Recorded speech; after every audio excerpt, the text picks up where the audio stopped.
আমার ছেলে যদি কোনো বক্তব্যে বলে থাকে যে আল্লাহ সত্তাগতভাবে কোনো স্থানে অথবা আরশে আছে, যে কামরুল ইসলাম যদি তার ভ্রান্ত মতবাদ থেকে ফিরে না আসে, তাহলে আপনারা তার অনুসরণ করবেন না, সে পথভ্রষ্ট।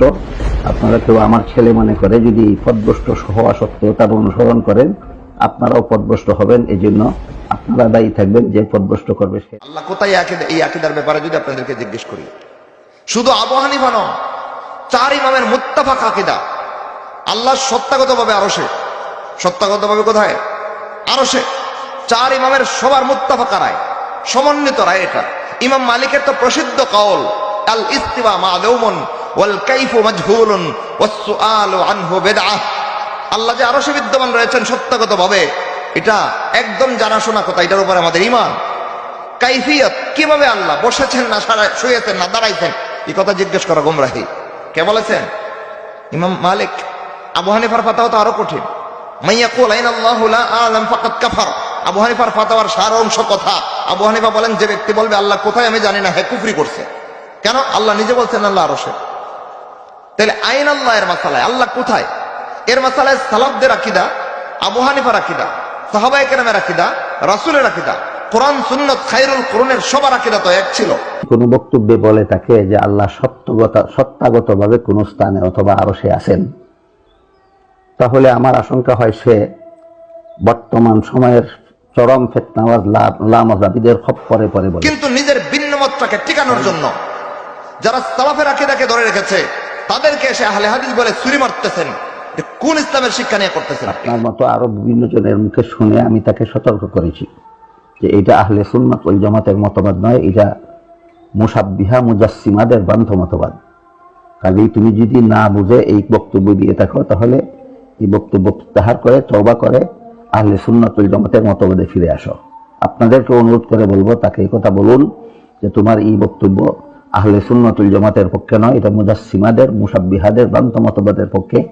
কাজেই তুমি তোমার এই মতবাদ প্রত্যাহার করো, এই বক্তব্য প্রত্যাহার করো এবং আহলে সুন্নাত ওয়াল জামাতের সঠিক মতে ফিরে আসো। অগত্যা আল্লাহ না করুন, আমিও সতর্ক করি, আপনারাও সতর্ক করার পরে যদি এই ভ্রান্ত মতবাদ থেকে ফিরে না আসে, তাহলে আপনারা যারা আমার এবং হক্কানি উলামায়ে কেরামের এই দিক নির্দেশন অনুপাতে যারা হক পথে চলেন, হক আকীদা পোষণ করেন, হক পথে চলতে চান, আমি আপনাদেরকে বলবো যে কামরুল ইসলাম যদি তার ভ্রান্ত মতবাদ থেকে ফিরে না আসে, তাহলে আপনারা তার অনুসরণ করবেন না, সে পথভ্রষ্ট। আপনারা কেউ আমার ছেলে মনে করে যদি পথভ্রষ্ট হওয়া সত্ত্বেও তার অনুসরণ করেন, আপনারাও পথভ্রষ্ট হবেন। এই জন্য আপনারা দায়ী থাকবেন, যে পথভ্রষ্ট করবে সে দায়ী থাকবে, এর কোনো দায়ভার আমার উপর। শামসুদ্দিন যাহেবী রাহিমাহুল্লাহ ইতিহাস বিখ্যাত একজন মুহাদ্দিস, যার কাছ থেকে ইলমে ইস্তেফাদা না নিলে, যার কাছ থেকে হাদিসের ফায়দা না নিলে কোন মানুষ মুহাদ্দিস বললে নিজেকে পরিচয় দিতে পারে না। এমন এক গুরুত্বপূর্ণ ব্যক্তিত্ব হাদিসের শাস্ত্রে শামসুদ্দিন যাহেবী রাহিমাহুল্লাহ। ওনার লেখা কিতাবুল উলুম পড়েন না, আকীদার কিতাবগুলো খোলেন, সালাফদের লেখা কিতাবগুলো আনেন সামনে, তো তাদের লেখনে তাদের আকীদা ইমাম আবু হানিফার আকীদা। আপনি এসে আবু হানিফার থেকে ভিন্ন মত পোষণ করেছেন, এটা আপনার দোষ, এটা আবু হানিফার দোষ না। আবু হানিফার সাথে যদি অন্য কারো আকীদা মেলে, এটা তো আপনার, এটা তো ওই লোকের দোষ না, দোষ তো আপনার। আপনার আকীদা গরমিল করছেন কেন? ঠিক কিনা ভাই? কারণ এই কথা আমরা বললে আমরা আহলে হাদিস। কিরে ভাই, আবু হানিফার আকীদার পক্ষে আকীদা পোষণ করলাম, আমি আহলে হাদিস। তাইলে হে হানাফি কেমন এলো আবু হানিফার বিরুদ্ধে আকীদা শিক্ষা? অদ্ভুত হানাফি স্লোগান।